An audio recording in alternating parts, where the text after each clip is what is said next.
Radio city podcast च्या पलीकडे RJ प्रसन्न सोबत. नमस्कार. च्या पलीकडे या पॉडकास्टमध्ये मी आरजे प्रसन्न तुम्हा सगळ्यांचं पुन्हा एकदा मनपूर्वक स्वागत करतो. आजही एक स्पेशल सेलिब्रिटी आपल्यासोबत असणार आहे, ज्यांना अनेक वर्षांपासून आपण छोट्या स्क्रीनवरती मोठ्या स्क्रीनवरती पाहतोय. अशा रुजुता देशमुख आज आपल्यासोबत असणार आहे. सईबाईची भूमिका त्यांनी जी साकारली राजा शिवछत्रपती या मालिकेमध्ये, ती प्रत्येकालाच खूप भावली. कळत नकळत सारखी त्यांची सिरियल आपल्या प्रत्येकाला माहिती आहे. तुला शिकवीन चांगलाच धडा या फिल्ममध्ये आपण त्यांना पाहिलंय. तू माझा सांगाती, सावर रे, कळत नकळत, आभाळ मायासारख्या सिरियलमध्ये सुद्धा आपण त्यांना पाहिलंय. आणि आता लग्नानंतर होईलच प्रेम या सिरियलमधनं सुद्धा त्या आपल्या भेटीला आल्यात. आज रुजुता यांच्यासोबतच्या गप्पांना सुरुवात करूयात. नमस्कार, स्वागत आहे. नमस्कार, थँक्यू सो मच. अभिनेत्री पलीकडच्या रुजुता सांगायच्या असतील तर त्या नेमक्या कशा आहेत, काय सांगाल? अभिनेत्री पलीकडची मी म्हणजे कौटुंबिक आहे. मला फिरायला आवडतं भरपूर, त्यामुळे भटकणारी कौटुंबिक स्त्री असं म्हणायला हरकत नाही. अच्छा, पण त्यासोबतच आणखीन आवडीनिवडी काय आहेत? आवडीनिवडी कधीतरी स्वयंपाक करायला आवडतो, पण बाकी मला स्विमिंग करायला आवडतं, व्यायाम करायला आवडतं, योगासनं आवडतात. त्यामुळे अशा विविध गोष्टी ज्या रोज नाही मला करता येत, पण त्यामुळे अधूनमधून करण्याचा प्रयत्न करते मी. नक्कीच. पण तुम्हाला अशा कॉम्प्लिमेंट सुद्धा मिळत असतील की तुम्ही कितीतरी वर्ष झाले पण तुम्ही तशाच दिसता, या मागे नेमकं काय कारण आहे वगैरे वगैरे? अगदी अगदी सतत हा प्रश्न विचारलाच जातो. मग त्याच्या मागचं सिक्रेट नेमकं आहे काय बुवा? मला असं वाटतं की मला खूप जास्ती मी कॉन्शियस आहे हेल्थच्या संदर्भात, त्यामुळे मी काळजी घेते स्वतःची आणि खाण्यापिण्याकडे लक्ष ठेवून असते. व्यायाम रेग्युलरली करते आणि जरा जरी वजन वाढलं तरी मला चालत नाही, त्यामुळे ते लगेच मी कमी करते. पण मी पूर्ण असं नाही म्हणणार की मी खाण्यापिण्यावर पूर्ण कंट्रोल ठेवलाय, असं नाही. जिभेचे चोचले पुरवणं आणि काय म्हणतात हेल्दी खाणं या दोन्हीचा मध्य गाठते. पण जिभेचे चोचले जर का जास्ती पुरवले गेले आणि लगेच वजन वाढलं तर मग ते लगेच कमी करायचं, ह्याच्यावर माझं खूप जास्ती काटेकोर लक्ष असतं. त्यामुळे मी करू शकले हे इतके वर्ष.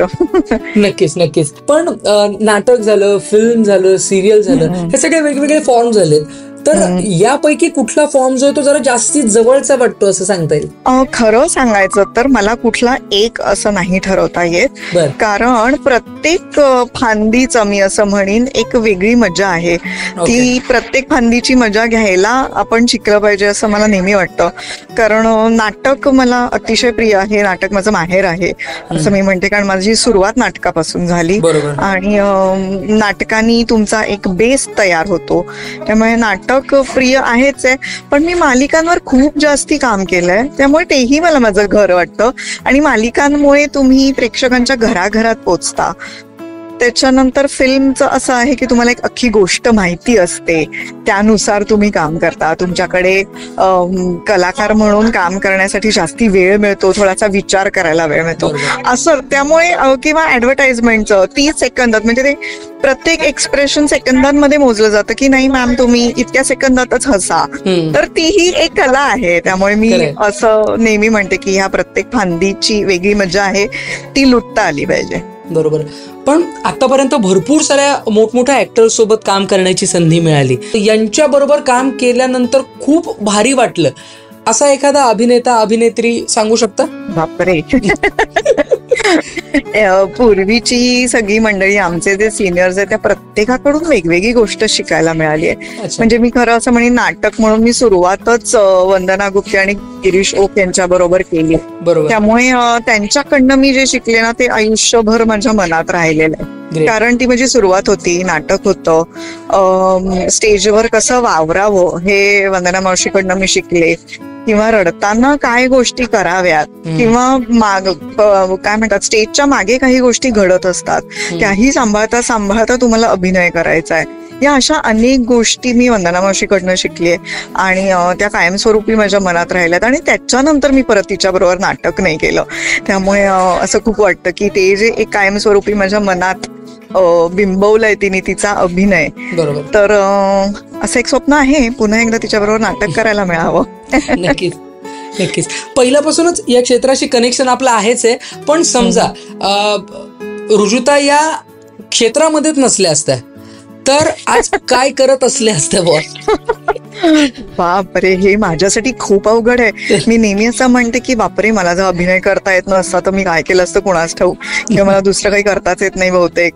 कारण खरंच मी माझ्या घरात इतकं नाटक होतं की मला कळायला लागल्यापासून आजूबाजूला रिहर्सल चालू होत्या. बरोबर. त्यामुळे मला असं वाटतं मी अभिनेत्री झाले नसते तर मग मी या क्षेत्रातलं काहीतरी तांत्रिक गोष्ट सांभाळली असती. कारण माझ्या घरात माझे वडील आणि आई निर्माते असल्यामुळे मी अगदी स्टेजची चादर घालण्यापासून ते म्युझिक, मला पूर्वी म्युझिक ऑपरेट करायला खूप आवडायचं. ओके. त्यामुळे लाईट्सही केलेत मी. मग कदाचित मी काहीतरी तांत्रिक गोष्ट सांभाळली असती, डिरेक्शनमध्ये गेले असते. हा, क्षेत्र हेच असलं असतं. जर अवघड काही वेगळा विचार करणं. ओके. पण आताचा जमाना रील्सचा जमाना आहे आणि आपण सुद्धा इंस्टाग्राम वरती आहात, रील्स चांगल्या पाहता, रील्स करतायत, फॉलोअर्स चांगल्या पद्धतीने आहेत. सो तुम्ही इंस्टाग्राम, रील्स, सोशल मीडिया याला कशा पद्धतीने पाहता?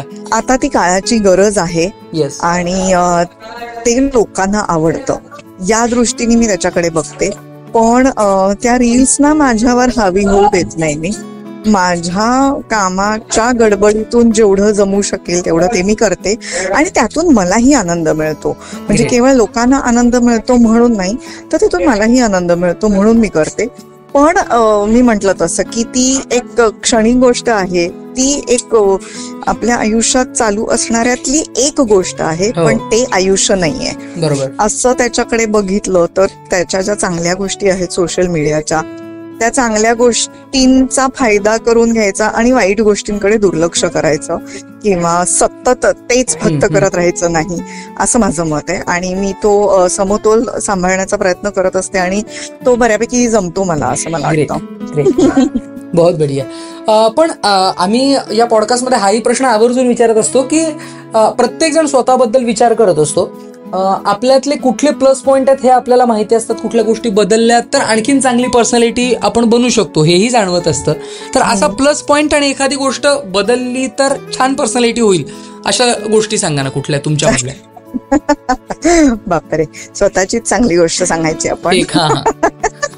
मला असं वाटतं की मला सिच्युएशन्स हँडल खूप छान पद्धतीने करता येतात. म्हणजे एखादी वाईट घटना किंवा वाईट गोष्ट माझ्या आयुष्यात घडत असेल तर ती चांगल्या पद्धतीने मला हाताळता येते. हे माझ्यातलं एक खूप पॉझिटिव्ह गोष्ट आहे. खचून न जाता त्याच्याकडे पॉझिटिव्हली बघणं हे जे असतं हे मला अजून तरी जमतंय, त्यामुळे ही माझ्यातली एक चांगली गोष्ट आहे. आणि वाईट गोष्ट मला असं वाटतं की मी माणसांच्या खूप पटकन प्रेमात पडते. खूप मित्र मैत्रिणी भरपूर आहेत आणि खूप झोकून देते आणि मग कधी कधी मला फटका बसतो तर त्यांनी मग त्रास होतो माणसाला. हे मला ही वाईट गोष्ट असावी माझ्यातली. म्हणजे आजूबाजूचे लोक म्हणतात की नको एवढं गुंतून राहूस कोणाच्यातच, तर कदाचित ही असावी वाईट गोष्ट. नक्कीच. पण आता नेक्स्ट जनरेशन सुद्धा फिल्म मधनं येते आहे पुढे प्रेक्षकांच्या भेटीला. सो साजिरी बद्दल नेमकं काय सांग? साजिरीनी खरं तर खूप आधी विचार केला नव्हता या क्षेत्रात यायचा, पण काही ठिकाणी तिने अभिनय केला तेव्हा असं लक्षात आलं की चांगला अभिनय करतेय. किंवा तिने कॉलेजमध्ये इंटर कॉलेजिएट कॉम्पिटिशन्स मधून काय म्हणतात अभिनयातून भाव खाऊन गेली, तेव्हा तिलाही कळलं की यातून आपल्याला आनंद मिळतोय. म्हणून तिने गेल्या काही वर्षात, गेल्या 3-4 वर्षातच अचानक ठरवलं की या क्षेत्रात काम करायचं. त्यामुळे आनंद आहे. छान तिची फिल्म येते आता 16 मेला ती रिलीज होईल. एप्रिल मे 99 नावाची, जी रोहन मापुसकर दिग्दर्शित आहे आणि त्याची पण डेब्यू फिल्म आहे, त्यामुळे त्याचं पहिल्यांदाच दिग्दर्शन असणार आहे. साजिरी पहिल्यांदाच फिल्म मध्ये आपल्याला बघायला मिळणार आहे. त्यामुळे आणि गोष्ट सुद्धा खूप छान आहे, स्क्रिप्ट अप्रतिम आहे. त्यामुळे छान वाटलंय मला आई म्हणून. नाही, नक्कीच आतापर्यंत तुम्ही अनेक भूमिका साकारल्यात, त्यातनं आनंद लुटण्याचा प्रयत्न केलाय. पण आता तुमची मुलगी सुद्धा या फिल्मच्या माध्यमातून पदार्पण करते, त्याचा एक वेगळा आनंद तुम्हाला झालाच असणार, यात शंकाच नाही. पण यापुढच्या तिच्या वाटचालीसाठी आणि तुमच्या वाटचालीसाठी सुद्धा आमच्या सगळ्या लिसनर्सकडनं खूप खूप शुभेच्छा. आज आपल्यासोबत ऍक्ट्रेस रुजुता देशमुख होत्या च्या पलीकडे या पॉडकास्टमध्ये. आता यानंतर आरजे प्रसन्नाला द्या रजा. भेटूयात पुढच्या पॉडकास्टमध्ये एका नवीन सेलिब्रिटीसह. धन्यवाद. रेडिओ सिटी पॉडकास्ट च्या पलीकडे आरजे प्रसन्न सोबत.